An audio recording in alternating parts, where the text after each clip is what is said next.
मंगल Dhillon channel एक ऐसा channel जो आपका जीवन बदल सकता है, जैसे अब तक बहुतों का जीवन बदल चुका है। मंगल ढिल्लोन चैनल। नमस्कार, आदाब, सत श्री अकाल। दोस्तों, जीवन क्षणभंगुर है। जीवन पानी का एक बुलबुला है। जीवन झूठ है। जीवन एक श्वास का है, एक दम का है।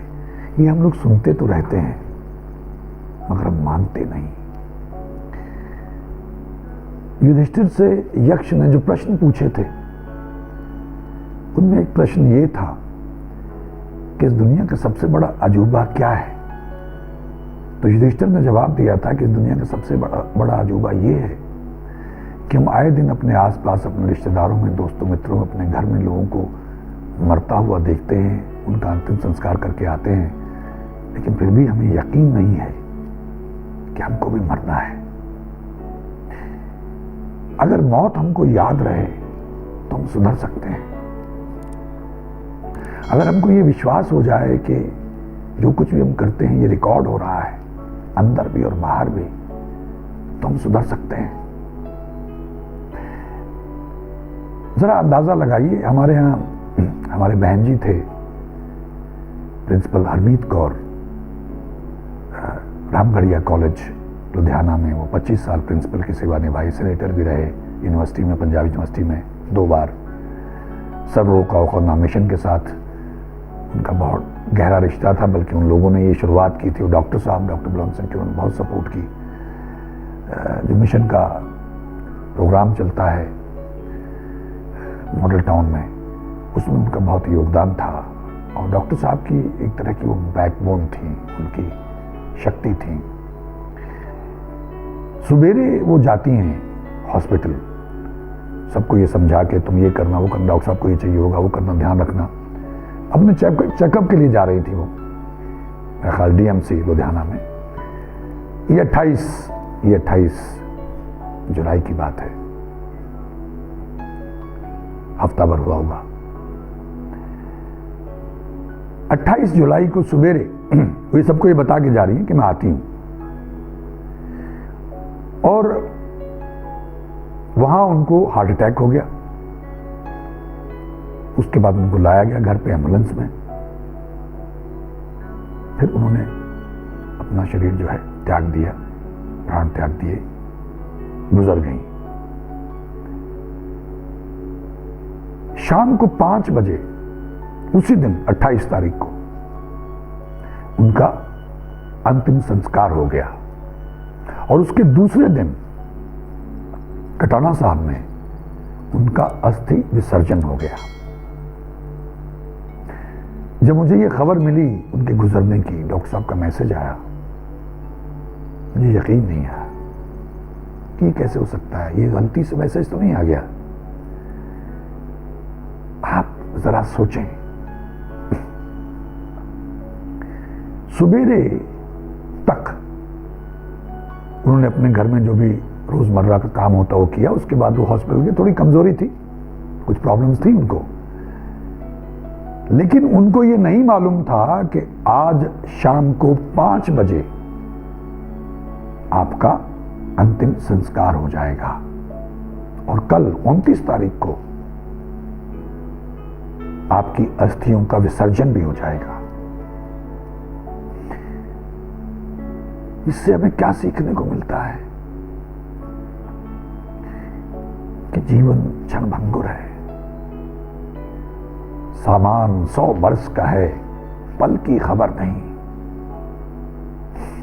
हम एक पंजाबी में मेरी मां सुनाया करती थी, अख चपकनी ना मिले मुख विच रहे ग्रास। लोग बड़ी बड़ी बातें करते हैं, बड़ी बड़ी योजनाएं बनाते हैं, आंख झपकने का भी टाइम नहीं मिलता है। निवाला मुंह में रह जाता है। ऐसे कितने केसेस हैं। लुधियाना में एक सज्जन अपने परिवार के साथ खाना खाते हुए हंस रहे थे। हंसते हंसते उनकी डेथ हो गई और निवाला उनके मुंह में रह गया, खा नहीं पाए वो। अन्न जल खत्म हो गया, सांसें पूरी हो गई। यूपी में एक सज्जन कॉमरेड थे, खाना खाते हुए उनकी डेथ हुई और बाद में उंगलियों से उनका मुंह खोल के मुश्किल से वो निवाला निकालना पड़ा, फंसा हुआ था मुंह में। अन्न जल खत्म हो गया, अगला निवाला नहीं था, खत्म, सांसें खत्म, तो अन्न जल भी खत्म और सांस भी खत्म। उसके बाद ना एक निवाला, ना एक दाना और ना एक सांस। ये सिस्टम है। तो मैं इतना हैरान हुआ, स्तब्ध रह गया। हम लोगों की बड़ी बड़ी योजनाएं हैं। मैं लोगों को देखता हूं कि बड़ी बड़ी बिल्डिंगें, बड़ी बड़ी योजनाएं, बड़े बड़े प्लान बना के लगे हुए हैं। मैं हमारे नेताओं को और भ्रष्ट अफसरों को देखता हूं, लगे हुए हैं। मैं अक्सर उनको देख के सोचता रहता हूं कि ये लोग अमर हो चुके हैं क्या? ये मरे मरेंगे नहीं? इनको लगता नहीं है कि ये सब कुछ रिकॉर्ड हो रहा जो तुम कर रहे हो, इसका तुम्हें हिसाब देना होगा। और जब हिसाब देना होता है तब हम रोते हैं, बिलखते हैं, चीखते हैं, चिल्लाते हैं, कराहते हैं, बिलबिलाते हैं। इसलिए ईश्वर की लाठी में आवाज नहीं है। वो बहन जी का अचानक जाना 28 तारीख को, मैं तमाम मिशन के लोगों से भी यही कह रहा हूं कि भाई जपो।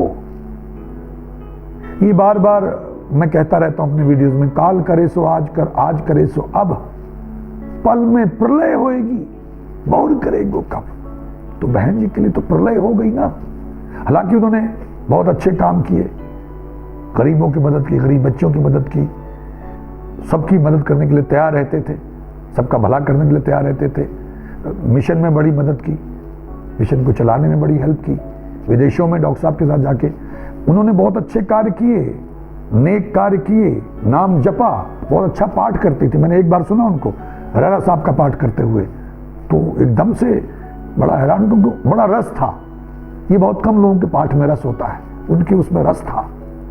तो वो चली गई अचानक, लेकिन उन्होंने अपने रिटायरमेंट के बाद कई साल तक काफी सेवा की, ईश्वर का नाम जपा, पाठ किया, लोगों को जाप कराया और डॉक्टर साहब की मदद की, इनकी सेवा की और लोगों का भला किया। तो मतलब भर का पुण्य, मतलब भर का नाम वो अपने साथ एकत्र करके ले गए। लेकिन वो इतना सब कुछ करने के बाद भी जो ईश्वर ने गोपनीयता रखी है, कुदरत ने जो गोपनीयता रखी है, कि कुछ मालूम नहीं है अगले पल का माल। कुछ ब्रह्मज्ञानी, कुछ संत महापुरुष, उनको ये ज्ञात हो जाता है, उनको समय मालूम होता है, लेकिन उससे वो भयभीत नहीं होते हैं, वो जीना बंद नहीं करते हैं। कुछ लोग ये कहते हैं कि हमें अगर मालूम हो जाए कितनी देर है, नहीं, आप आज ही जीना बंद कर देंगे, गिनने शुरू कर देंगे, आपको बहुत कम टाइम लगेगा कि अरे ये तो इतने टाइम रह गया। तो उसने गुप्त रखा है। ज्ञानी को जब पता भी चल जाता तो घबराता नहीं है, क्योंकि मैंने पहले एक वीडियो में कहा, उसको तो इंतजार रहता घर जाने का, वो तो प्रतीक्षा करता है कब घर जाएंगे, पापा के पास जाना है, अपने घर जाना है। तो मैं उम्मीद करता हूं, मैं ईश्वर से प्रार्थना भी करता हूं कि ईश्वर उनको अपने चरणों में निवास बख्शे। और निश्चित रूप से जो उनकी अंतिम अरदास हुई, जो पाठ हुआ, भोग पड़ा, कीर्तन हुआ, वो जो माहौल था, जो वहां वाइब्रेशन थी, मैंने वहां भी कहा, मुझे बोलने का थोड़ा सा टाइम दिया गया वहां सत्संग को, संगत को संबोधित करने का, मैंने वहां भी कहा, इस माहौल से पता लग जाता है कि वो सीधे गई ईश्वर के चरणों में, उद्धार हो गया उनका, उनको मोक्ष मिल गई, उनको प्रमोशन मिल गई, उस माहौल से पता लगता है। तो उससे मैंने सोचा, क्योंकि मैं तो मानने ही लग गया क्षणभंगुर, मैंने ईश्वर से कहा मुझे तो बस थोड़ा सा टाइम दे दें, मैं सत्संग कर लूं, मैं तेरी शोभा का बखान करके, तेरी बातें करके आनंद ले लूं। कुछ ऐसे भी लोग हैं, कुछ ऐसे भक्त हैं, कुछ ऐसे दीवाने हैं जो ईश्वर को पाना नहीं चाहते। वो कहते हैं ईश्वर को पाके तो ये इंतजार का मजा ही चला जाएगा, ये विरह है, उसके वियोग में उसको पुकारना, उसकी याद में जीना, वो इसका आनंद लेते हैं। उसका नाम जपते, उसको पुकारते रहते हैं, उसकी याद में रोते रहते हैं, उसके विरह में आनंद लेते हैं। तो कहते हैं कि ईश्वर मुझे तू नहीं चाहिए, मुझे तेरा विरह चाहिए, मुझे तेरी याद चाहिए, मुझे ये इंतजार चाहिए कभी तुझसे मुलाकात होगी, क्योंकि अगर तुझसे मिल गए तो ये लुत्फ खत्म हो जाएगा। मेरा एक शेर था, बहुत पहले मैंने बॉम्बे में ही कहा था कि इंतजार का ये लुत्फ काफूर ना हो जाए कहीं मिल के उनसे, इसी खदशे में तमाम उम्र तनहा गुजार दी हमने। तो कुछ सूफी लोग, कुछ संत लोग, कुछ फकीर लोग ऐसे भी हैं जो कहते हैं कि नहीं, हमको तो यही मजा चाहिए, हम बार बार आएं और तेरी याद में, तेरा नाम के समंदर में गोते लगाएं और तुझसे मिलने का जो ये लुत्फ है ये उठाते रहे, इस इंतजार का लुत्फ उठाते रहे, तेरी याद का मजा लेते रहे। वो जो दर्द है, वो जो कसक है तुझे पाने की, तुझ तक पहुंचने की, बस वही मजा लेते रहे। ये अपनी अपनी अवस्था है, अपनी अपनी सोच, अपना अपना नजरिया है, लेकिन जीवन एक दम का है। महापुरुष इसको एक दम का ही मानते हैं कि जो तुमने सांस ले ली वो तो चली गई, जो लेनी है उसका पता नहीं कि आएगी कि नहीं आएगी, बस यही जो तुम ले रहे हो इसी का जीवन है। जब आप ये मानने लग जाएंगे कि जीवन क्षणभंगुर है, बुलबुला है, झूठ है, सपना है, टूट जाएगा। जैसे ही इंसान मरता है तो ये भ्रम टूटता है। ये भ्रम आपका टूटेगा, अचानक आपको पता लगेगा ये सपना था, ये केज है, एक पिंजरा है जिसके अंदर आत्मा रहती है। तो पिंजरा टूट गया, आत्मा निकल गई, एस्ट्रल वर्ल्ड में पहुंच गई, सूक्ष्म संसार में चली गई, वहां एक अलग दुनिया है,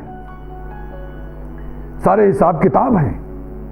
मतलब हम लोग तो 3 लोकों की बात करते हैं आमतौर पे, पाताल, धरती, आकाश, लेकिन आकाश में कितने लोग हैं और पाताल में कितने लोग हैं हमको अंदाजा ही नहीं है। सूक्ष्म लोग हैं, कारण लोग हैं, हृदय लोग, मतलब कितने लोग हैं, परी लोग हैं, कितने सारे लोग हैं, और वहां पूरी कार चलती है, पूरा सिस्टम है।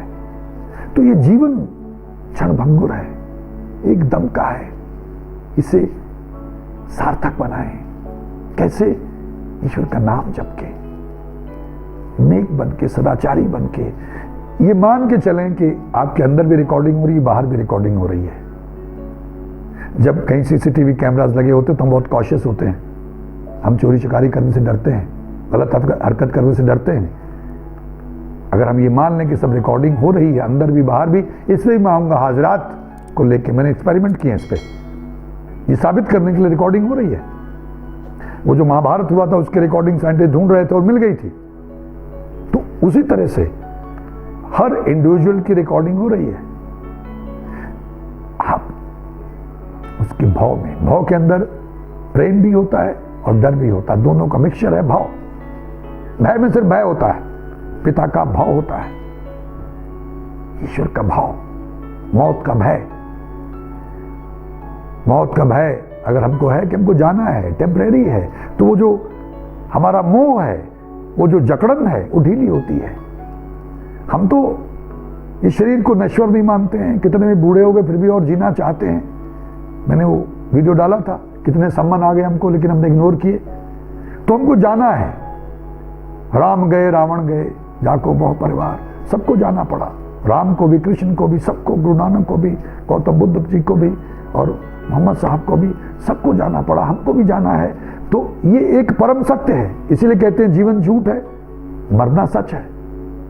तो क्षणभंगुर है।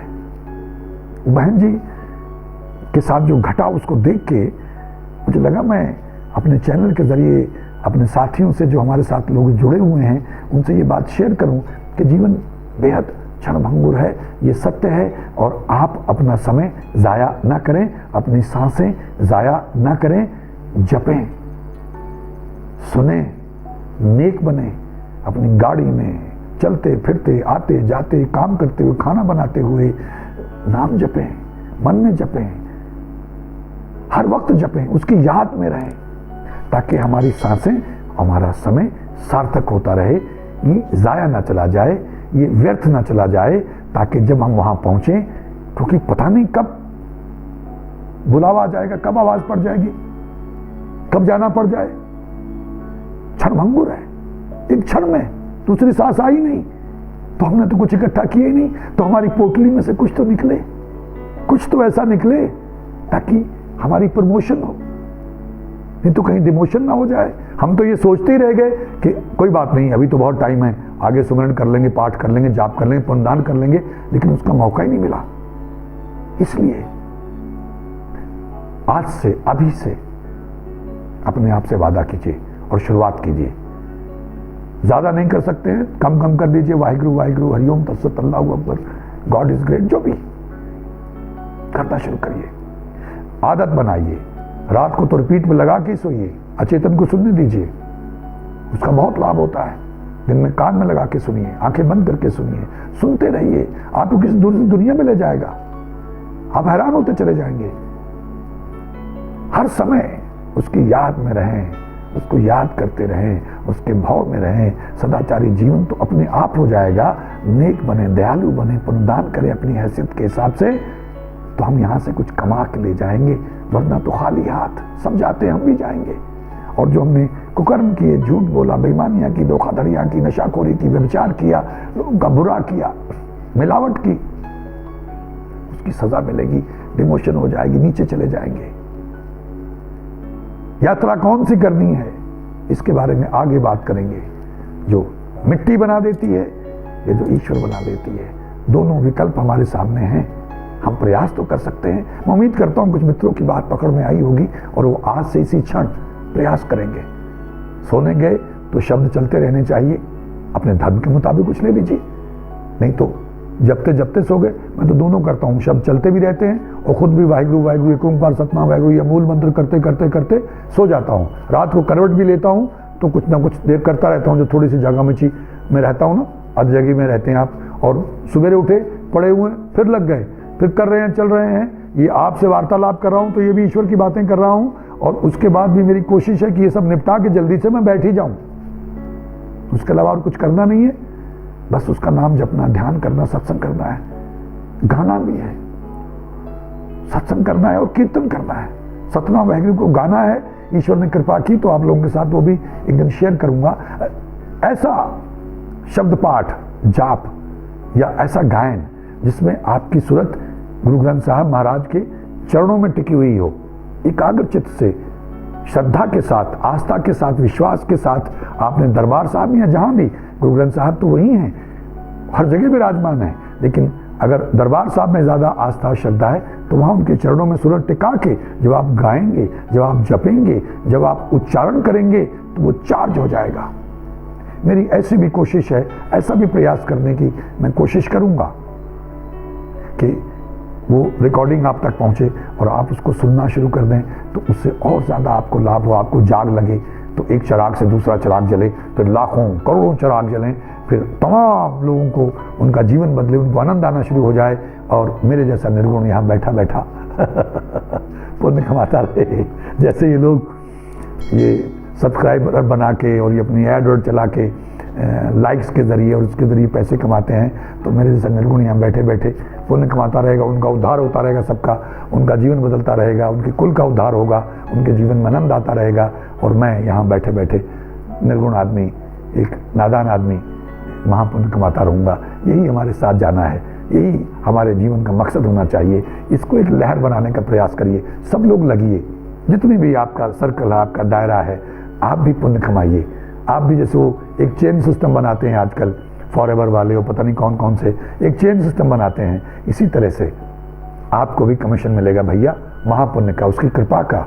उससे बड़ा तो कोई कमीशन नहीं है। आप जितने लोगों को जोड़ सकते हैं जोड़िए, ताकि और ज्यादा फैले, और ज्यादा चिरागों से चिराग जलें, और ज्यादा पुण्य आए, एक माहौल बने, ये दुनिया बचे, ये धरती बचे, इंसानियत बचे, हम सब बचे, हमारी आने वाली जनरेशन बचे, वरना आपको हालात दिखाई दे ही रहे हैं। मैं उम्मीद करता हूं कुछ मित्रों की बात पकड़ में आई होगी और इसका अनुसरण करने का प्रयास करेंगे। आप सबका बहुत बहुत धन्यवाद। ईश्वर हम सबका भला करे। नमस्कार, जय हिंद, जय भारत। मंगल ढिल्लोन चैनल एक ऐसा चैनल जो आपका जीवन बदल सकता है, जैसे अब तक बहुतों का जीवन बदल चुका है। मंगल ढिल्लोन चैनल